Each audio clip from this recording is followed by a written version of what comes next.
Welcome to the Gordon-Pymble service today, wherever you may be. We are hoping that our Minister Steve and our community worker Leslie are having a very well-deserved break this week. Lloyd Robinson, the Chair of Council, will be leading the service, and I, Nicola Robinson, will be helping out a wee bit. Looking out into the bush at our house inspired this meditation. Welcome to spring, the return of light and heat to the earth.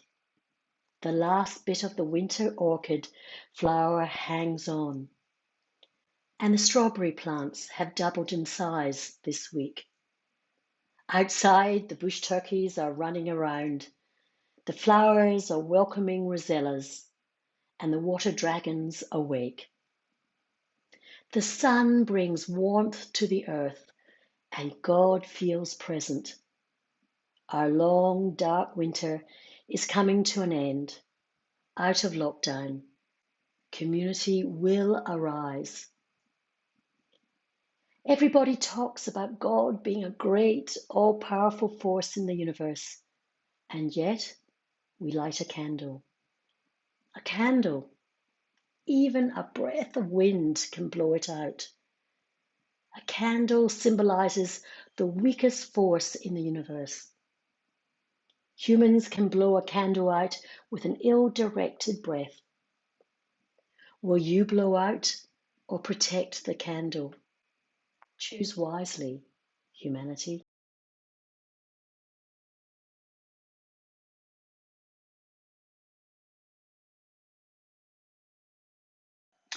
For some reason, I dipped into Revelation again this week. Revelation starts off with some perfectly normal contemporary messages to the local churches. There's a bit of a life and witness review. I pity the church at Laodicea, who's critiqued for being lukewarm. You're neither hot nor cold. You're like tepid water, and I am compelled to spit you out. You think you are rich, but you are poor in anything that matters. Ouch. By chapter 4, the author starts to stare into the future, and the crystal ball is well and truly out. Apocalyptic literature is a style of writing about the future using highly symbolic language. The modern equivalent is probably epic fantasy literature like Lord of the Rings. Chapter 4 starts with, "After this I looked, and there in heaven a door stood open." Will you go through? The author is inviting. Buckle up and roll out the galactic contest between power, good, evil. The funny thing is, while the power of evil is talked up, it's almost always a non-contest. For example, Revelation 12:7-9 goes like this. Then war broke out in heaven. Michael and his angels fought against the dragon, and the dragon and his angels fought back. But the dragon and his angels were not strong enough, and they lost their place in heaven, and they were hurled to earth, and his angels with him. One of the meandering themes of the Hebrew and Greek scriptures is what you think is permanent and strong and immovable will be swept away like sand in the next tide. In today's reading, Satan and his armies have had 15 billion years to prepare and are destroyed in a single sentence. Perhaps the message to humanity is, don't mix up goodness and power. They're different things that are quite often unrelated. Reading this story is like watching an Avengers film or a Justice League film where, despite the overwhelming odds, the only real threat to any of the goodies comes from their failure to sign a contract with the studio for future films. Contract glitches result in their character dying, and if they later sign a contract, magically their character is resurrected. The story pokes us to imagine what matters and what does not. A pandemic is also a big poke for us to consider what is important and what is not. Today we're going to allow a panel of folks to consider this question on what COVID will mean for us. We're asking a bunch of extraordinary people that I am lucky enough to meet on my life's journey. Let's meet our extraordinary folks. Hi, welcome everyone, and thank you for joining us today. I'm Sue Conde, and I'm looking forward to our conversations as we seek to open up and explore some of the assumptions of what our post-COVID world will look like. Just to start our thinking, Bernard Salt, columnist in the Weekend Australian magazine, who's widely regarded as one of Australia's leading social commentators, talked about living in a post-COVID world in his column on significantly 9/11, the 11th of September. He asks, what have we learned and how have we changed and what might lie ahead? All questions that are ricocheting around in the media nowadays and in our own heads as we approach a 70% fully immunised community. Bernard Soul concludes, the 2020s will not deliver restitution of our previous way of life. That is gone forever. He has an opinion on who will be the winners and who will be the losers. And let's return to that at the end of our conversations and see how our panel assesses the questions that we will put to them today, and whether this is something that will be assessed in terms of winners and losers, or is there another way? Briefly, the questions that we'll be looking at today are, how will the built environment change after COVID? How will relationships change after COVID? How will ideas that people live by change after COVID? Now, these are just starters.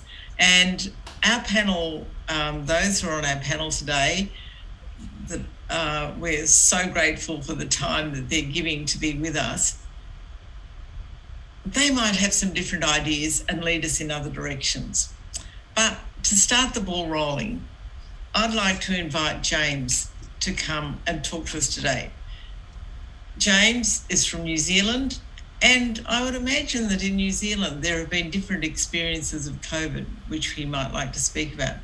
So James, as we start off our conversation today, do you want to start with the first question about the built environment or relationships? I'll leave it to you. Okay. Let's have a few minutes. Thanks. Okay, thanks, Sue.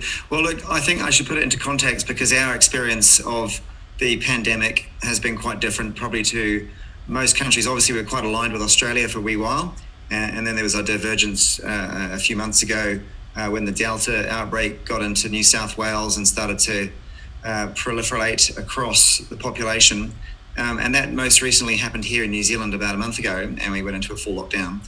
And so our experience here is really more of a case of looking out at what's going on outside of our borders. With our borders completely closed, we've been very insulated from some of the effects of COVID. But what we're learning and what we're seeing here is that for the most part, New Zealand has a rather compliant population. And when the government says, please do this, for the most part, people will follow those instructions. And as a result, our lockdowns have been relatively short-lived and have been quite effective. But even in spite of those lockdowns and that compliance, what we're seeing is a general push to go back to the way things were as quickly as possible. So this whole sort of concept of we are not going to go back to the same place that we were prior to the pandemic is there is a resounding resistance to move to something new. The microbiologists are telling us that for the foreseeable future, masks, social distancing, quarantine, and that sort of thing will be commonplace despite having very high levels of vaccination. Remarkably, we're generally behind most nations in our vaccinations, and we haven't really had to rush into it. We've been able to see if people are turning into zombies and things like that before we've taken the jabs. But yeah, we're looking at it and going, well, even with a compliant population, most people are not really complying. It's a case of it's not going to happen to me. What mask? We have to remind people so often to put masks on, even when it's mandated, and to the point where it's almost not worth doing. Maybe 50% of the people that visit our resort, which has unlimited occupancy because it's an outdoor activity, people just don't really care. They just saying, well, look, this is not something that we want to do indefinitely, and we're not going to start doing it now. And so I think, certainly from our perspective, people will want to go back to the way things were as quickly as possible. They want to put this whole episode behind them and find a way to get back to the norms. But obviously, there are a lot of people who are guiding our government who are telling us that's not the case. So I think we're really going to come up to a head-to-head with these experts that are telling us one thing when everybody else wants to take it into a different direction. Yeah, thank you. I think that's the thing, is we're really struggling with is the mindset that things will go back to normal, isn't it? You know, and as you're there building a new environmental centre, it's just interesting to hear that. But as you say, New Zealand, they're very compliant people. So then thinking about those families and people who'll be visiting your centre in New Zealand, how are their relationships changing? You know, their work patterns, is that all changing as much as we're seeing? There definitely has been an increase in number of people who are working from home. And even when we've been allowed to go back to our workplace, people have continued to work from home because they've found that preferable to jumping onto transport and commuting when they can pretty much be fully productive from their home office. That doesn't work for everybody. People with young families and so on find it very distracting, but for a lot of young professionals, that's certainly working well. And that's actually going to work well for recreation industry like ski and hot pools and well-being, because people will be able to effectively work whenever that suits them and travel to these destinations at a time which suits them, which won't necessarily be when everybody else wants to go, which when you're looking at sort of occupancy and trying to reduce capacity and things like that in buildings, it works really well because you can now spread or distribute patronage across a wider range rather than trying to squeeze everyone into hot pools at the weekend. You've got this flexible workforce that are working from home that can actually pick and choose the times, which means we have to build systems in our structures and our processes for accepting these people so they can easily book into slots and incentivize them to do that at times when the capacity is reduced. And so I think there's a lot of opportunity for people to get into spaces which are less crowded, and they'll be looking for ways to do that. Yeah, and so then we think about the whole concept of community and where people will be seeking community in the future, because they realise that what they've lost over the last 6-12 months, what their children have lost with the school community through lockdown, especially here in Australia, it's been a real issue. So where will people seek to find reassurance, or are they just saying, I'm self-sufficient? Yeah.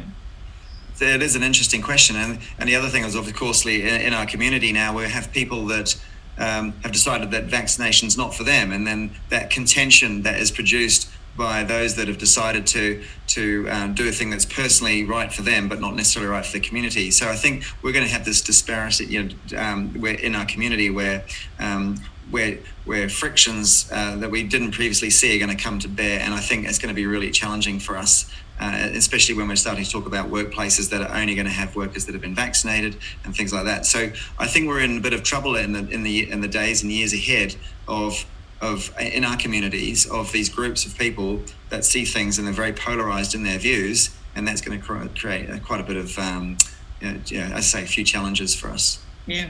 Thanks, James. That's great. We might leave it there with you and go on to one of our other speakers, but really appreciate those views. We're starting to think a bit widely. I'd like to now turn to Alison, who's been an in-house lawyer at Gordon-Pymble Uniting Church in the past and is known to some of the congregation. Alison, welcome. Thank you for taking the time to be here tonight. And these questions, have they raised some issues or made you think a bit differently about some of these ideas? Look, I think there are some definitional issues here first. What is the previous way of life? Who is that for? What does that look like for different groups of people? I actually don't think much is going to change. And I also don't think there is such a thing as a post-COVID world. I think it's like saying there is a post-flu world. I think COVID is something that's here to stay, and it will be managed through vaccines or isolation, or however governments or individuals decide they want to manage it. If we look back in history, there have always been pandemics and plagues. The Black Death is obviously one that springs to mind, that decimated populations, particularly in Europe. but typhoid and all sorts of others have been through it, the Spanish flu. I don't see that there are any significant or major changes in our built environment or in the way that post-pandemic societies have continued and developed, to be perfectly honest. I think this will be seen as a hiccup of lockdowns and a rush to get vaccinated, and then we'll just go back to how we thought we were living before, to be perfectly honest. Questions about built environment, in the paper today, the Education Minister was saying that for schools to be properly ventilated, the best suggestion is to open a window. Now, that's fine on some levels, but what that says to me is finance and expense. So what is going to be invested in terms of creative energy and then finance to change the built environment? We know that putting people in, chicken-like pens in work environments on the 60th floor under fluorescent lighting is not good already. So, these are knowns that we haven't changed, and I don't think are going to change after the lockdown part of the pandemic, with people in such a rush to get back to work and their previous way of life. So I think this is something that will be we are enduring, and then we'll all learn to manage with it, and people will get the COVID or will get sick at particular periods in time, and then we'll learn to live with long COVID like people live with glandular fever or lupus or any of those other sort of fatigue wasting illnesses that we don't fully understand. Hopefully it might lead to more funding for those sort of illnesses that Western medicine doesn't fully understand and can't work with. But, it's that there is an amazing book called The Year of Wonders. Yes. Which was written about a village that was the first one in its area to get the plague, and it shut down. So it self-isolated, and it's about what happened in that village during these periods of self-isolation. Has anything changed since that village isolated itself, just like Australia is isolating itself from the rest of the world? Absolutely not. So I don't actually think this is going to have much. Mask wearing. Okay, fine. In Australia, we find it weird. Asia, they've done it for I studied in China, I lived in Indonesia, you have a slight sniffle, you put a mask on. It's just polite for over 1 billion people. We are the weird ones that don't put on a mask normally. So you have to be very careful about whose perspective you think we're going back to normality for. Yeah, and so I like using that book, The Year of Wonders, as an example, because that's hundreds of years ago. And that community accepted the leadership that we will only survive. How's our community coping with leadership nowadays? So I think in the Year of Wonders, it was that the village realised that they could infect the other villages around them. So they isolated and had this system of communications with putting messages under rocks and things so they could survive. And then it was about the interpersonal relations and, burying people as entire families succumbed to the plague. The leadership there was religious. There was a massive element that this was God punishing people, or that the local rector should somehow save them, or they'd been chosen for some sort of punishment. I think this is very, very different. I think ScoMo is, I think he was doing fairly well until it was revealed that he, didn't take the Pfizer call and was a bit rude to the old Pfizer executives. I mean, Pfizer has a turnover bigger than many countries. It is just basic economics that you pick up the phone to that person and you respond to them. So I think there will be challenges of leadership, but quite frankly, when was the last time Australia had an outstanding leader? We might just hold that there at the moment and go on to our next speaker. But thank you, Alison. That's been really good. I'm now going to turn to Lloyd, who's got us together as a panel this evening. But Lloyd, we're looking forward to hearing from you too on these questions and whatever else you'd like to bring to us too. So I've been thinking about work a bit, and I've seen two different messages come out in the news. So one is parts of government are very going, everyone needs to get back to work, everyone needs to get back into the office. But there is a lot of study going on that says that people aren't going to do that. And I think there was an interesting thing that James was talking about, being between compliance and non-compliance. So part of me thinks that our white collar information worker group as a cohort isn't going to go back to work 5 days a week. Now that might not sound terribly exciting. The McKinsey report that I was reading talked about they're only going to go back into the office 2 days a week. I think that's, I don't know what the number will be. But you think about every day that those people don't go back to the city, that's 20% less trains, 20% less cars. So our entire infrastructure planning is thrown out of the whack by 20%. Now when this happened in Melbourne in the 80s, they built too many office towers and they had to get rid of them. They turned them into apartments. So one of the things I could see, even if people only go back 4 days a week, there's a 20% excess of offices, that could create quite a different city over the next decade, because people aren't going to have an empty office. If it's 3 days a week, you start talking about halving the traffic on our trains and cars. So, but I suspect that the population will remain non-compliant to some extent, particularly the people, and there'll be unequal parts of society, right? Some people will go, I don't care, you have to come to work. But the McKinsey study talks about people that will leave their job if they do. So that there's an interesting snowball there. I don't know how hard that snowball will go, but it doesn't take much. Even 10% of office space in the city becoming available is a large amount. Relationships. I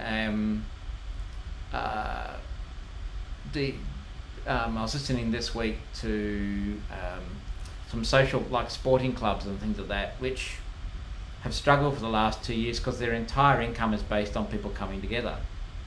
So I think they'll come back and they'll recover, but part of me says they're actually really important to get sporting clubs and churches and bowling clubs and encourage them to come back, because they will start to rebuild social capital or cohesion. Or so it feels that feels important. It's certainly on my mind as the chair of council in a church. Sort of how can we assist rebuilding social capital quickly between people? Yeah, and also the impact for families. I mean, when have you ever seen so many families walking together, picnicking together, doing things together as a family? It's extraordinary. Yeah. Yes. What's going to happen there? We've started having picnics in the park because that's what we're allowed to do, and we've had picnics last Sunday and picnics this Sunday, but it's not something that we did before COVID. Now, I don't know whether we'll continue doing picnics.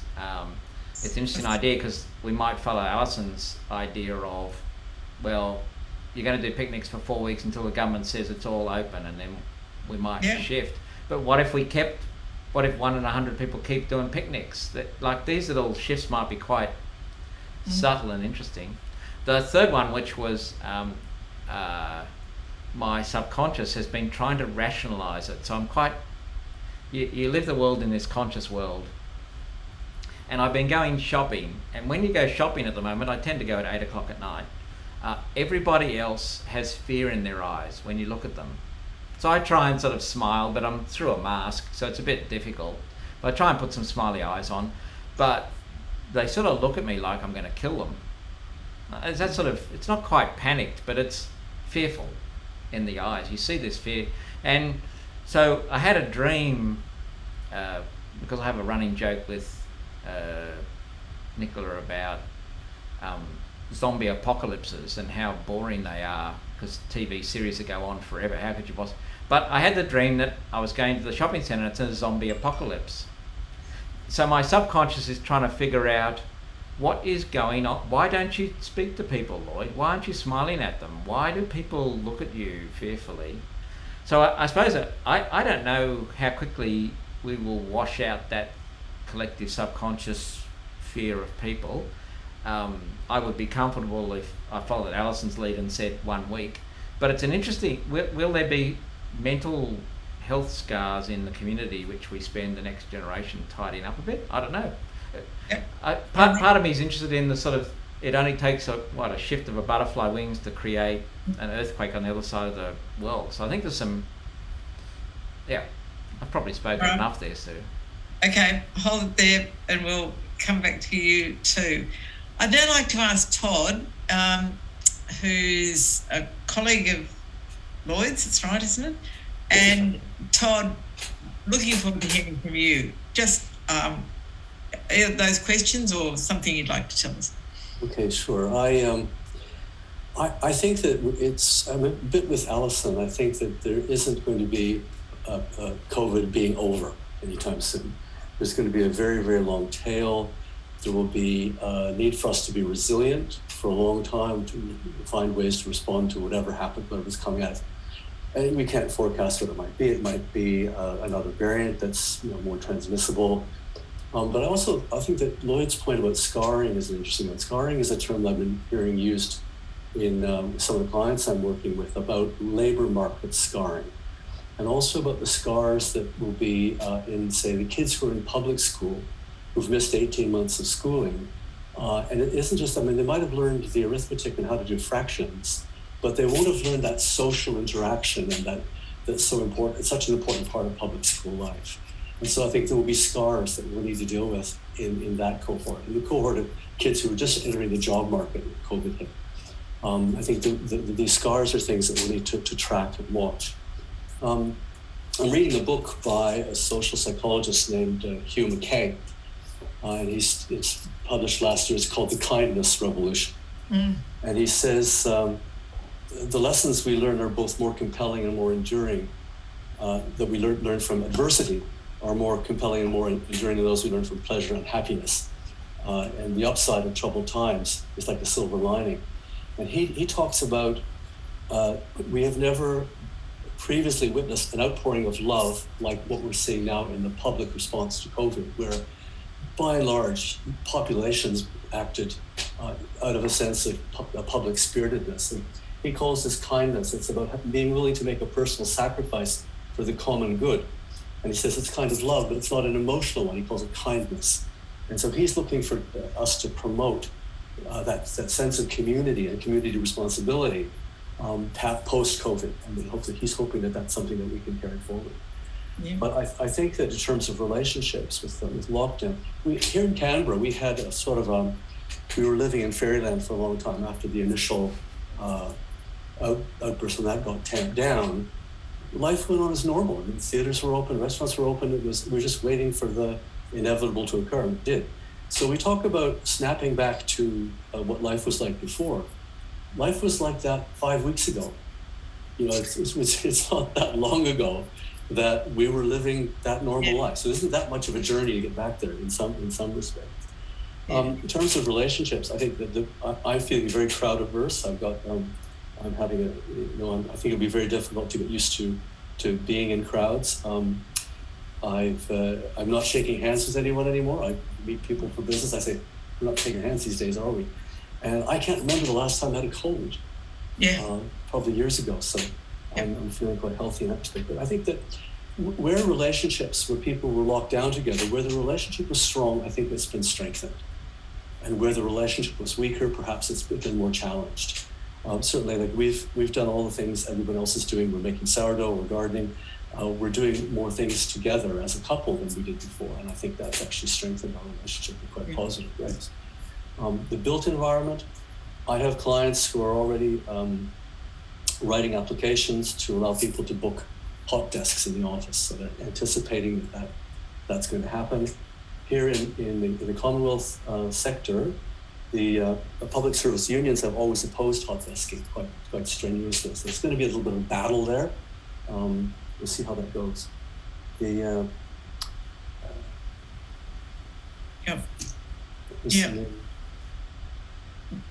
Do you want to hold that there and we'll come back to you, Todd? Or anyway, let's hold that there because we're looking forward to hearing from Imogen, who I think is also in the Australian Capital Territory. Is that right, Imogen? And we very much looking forward to hearing from you now. Thank you. Okay, great.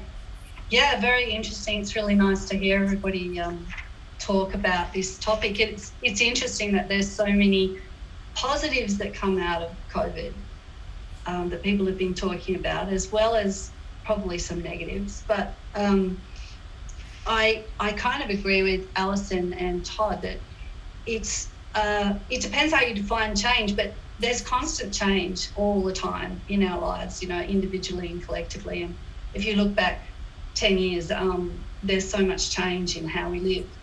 And I don't know that COVID is necessarily going to make, it might accelerate some things, like working from home was already on that trajectory, and it certainly might accelerate that as people get a taste for it and understand, the advantages of it. Yeah. But I don't see it as like a massive game changer. As in the good aspects and the bad aspects.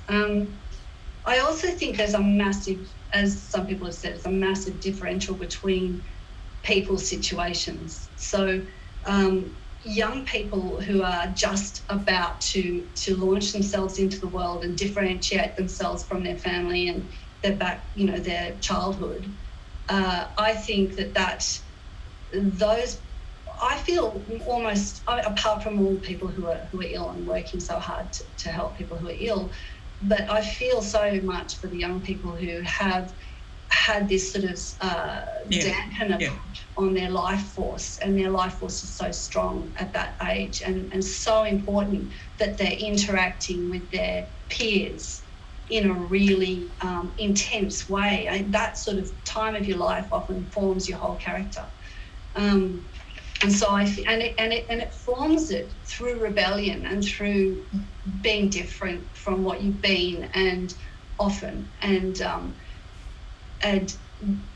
branching out in new ways that you would never have gone in a family context. So Imogen, do you see there that there's also the danger that young people's attitudes to like further education or opportunities to do that is also being dampened in a way? I think I'm just thinking in terms of their life force, really, and it might manifest in who knows how many ways. Lots of young people go overseas for a year or two after they've finished their studies or before they start their studies.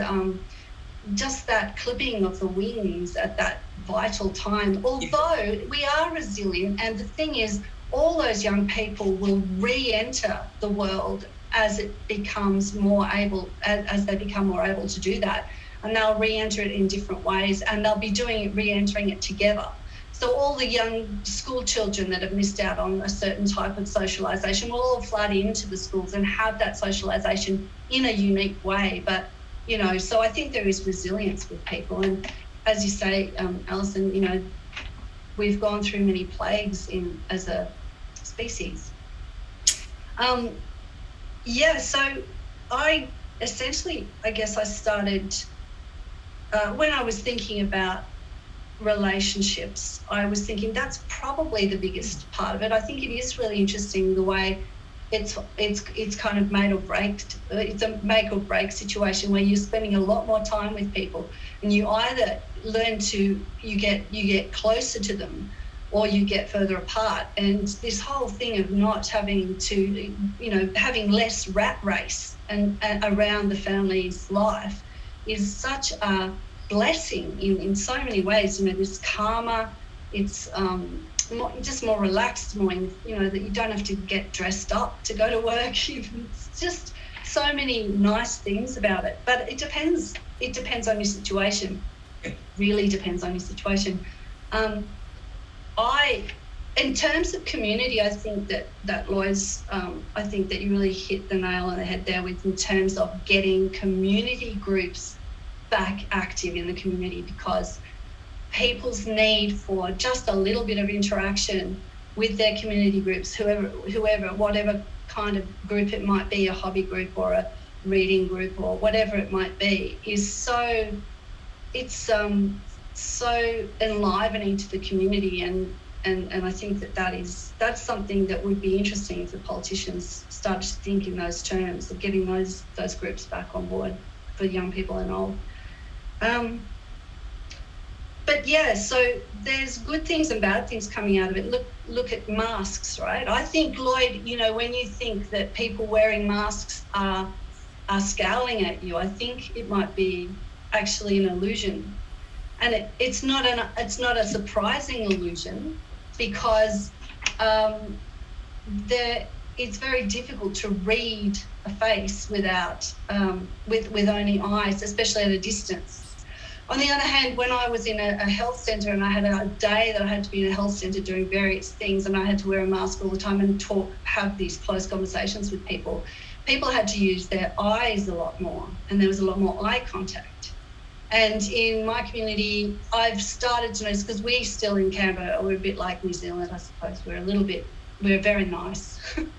And we usually, when we go for walks, when you go for a walk in the community in Canberra, you say hi to people as you go past them. And that doesn't necessarily happen in the bigger cities. But now but you can't just kind of smile these days, because people can't tell you're smiling.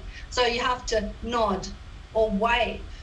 And people have started to do that more, I've found, which is really interesting. They're kind of adapting to the situation and working out how to communicate without the smile. But when you read fear in people's eyes, that's actually a very, very human response to people's eyes. Humans are very finely tuned to seeing fear or animosity in others' eyes. And this is where the whole situation can turn on a dime. And when the question was put, what have people learned?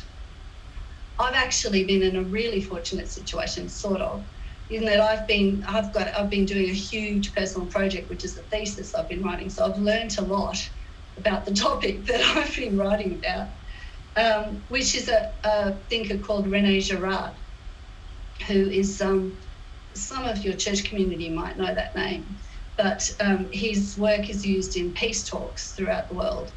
And he looked into the definition of plague, and plague is has been in the past, and in Girard's eyes, is a combination of a bacterial infection with a social infection, because the two can exacerbate each other.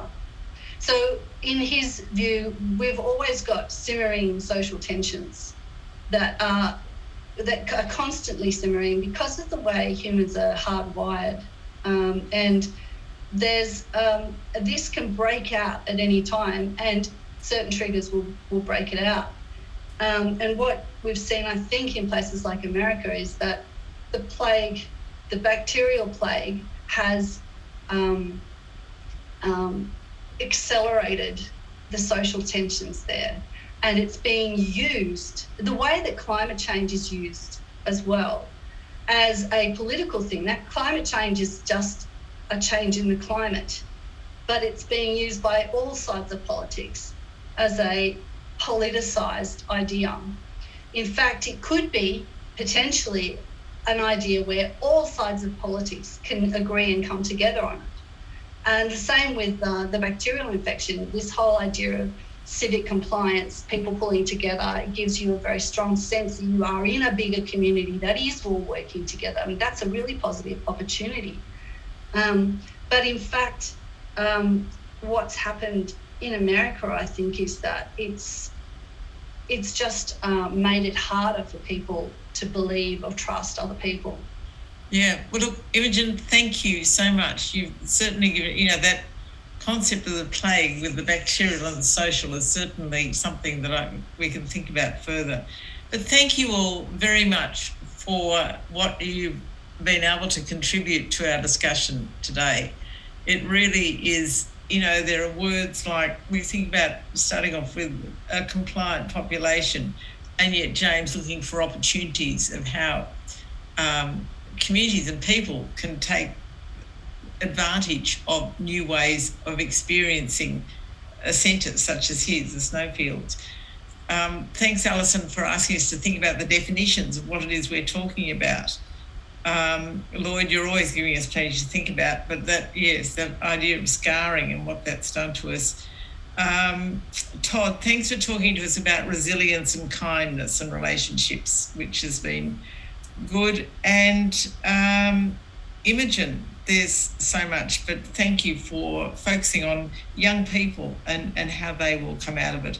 And saying, the less of a rat race that we've experienced over the last 18 months, 2 years, I wonder if we can look at it as a blessing. So thank you so much for that. And Lloyd will wrap up this in his inimitable way later, but it's been great, and I do very sincerely thank you for the time you spent with us this evening. Thank you. Right. I really appreciate the time and preparation of our panel members.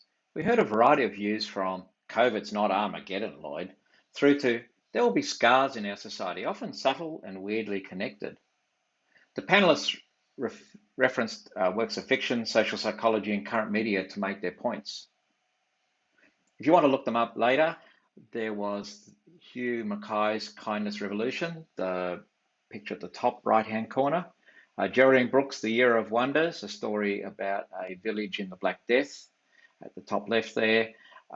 Gerard, The Plague in Literature and Life, Pathogen Infections and Social Infections, so the relationship between culture and illness. And one of the contemporary articles from the Sydney Morning Herald, for example, Seismic and Exciting, that some people perceive that it's a COVID given chance to dump the CBD. So let's come back to Revelation, a story of dragons and monsters, rampant violence and galactic battles. The author sees a vision of the future where the exploitation and violence around them, which they're always on the receiving end, will be reversed. This is their hope for the world. They use truth, or maybe a desire unencumbered by physics, just like modern fantasy. As we exit the fifth global disease of the millennium, this is a time that you could write your vision for the future. It may contain bush turkeys or whales or turtles or hobbits or dragons or clouds or lightning and stars. Be ready, for young people will have dreams and old people will have visions. And now for the notices. Make sure you check out the Lockdown Lowdown this week. It can always be found at the bottom of the front page of the website. And a huge thanks goes to Sonia, who makes this newsletter come to life each week. You'll find there the mysterious case of the masked singer, Lloyd's joke. And one of the interesting links is to Friendship Islands. It's designed to help identify where you and your friends might be able to meet up for a picnic. It calculates the overlap of the 5-kilometre and LGA bubbles. And if you haven't done so already, you might like to try one of the 5 p.m. Zoom classes, a great way to connect with our community and, of course, having fun at the same time. Let us come together in our prayers. Our prayers for others are not our personal demands of a deity, but a contribution to 7 billion other prayers today from the Earth's population. They have been inspired by Christopher Grundy's song, Stepping In, and Sounds of Silence by Simon and Garfunkel, performed by Disturbed. So let us pray. Let us remember all the people working on the COVID pandemic, all the thousands of people that never make it onto our TV screens, who work in dangerous, potentially lethal environments, who work in the pressure of pulling all the numbers together, who administer all those injections. Thank you.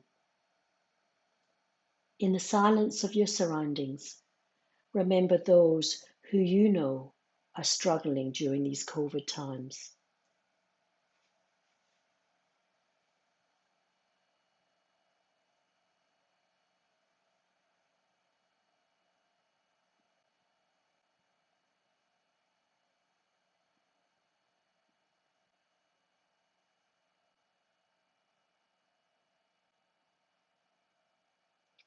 We are praying for those in distant places, different languages and faces, every hour of the day, and we are praying with enemies and strangers, in gratitude, in danger, calling God's 10,000 names. Amen. So, as we send you back into the world, find the noise in the silence. Find joy in the environment. Find the friend in the stranger. For while we may think we are a bunch of individuals walking on the earth, this is a lie. We are actually tightly bound to each other's fate. We express that as community. Amen.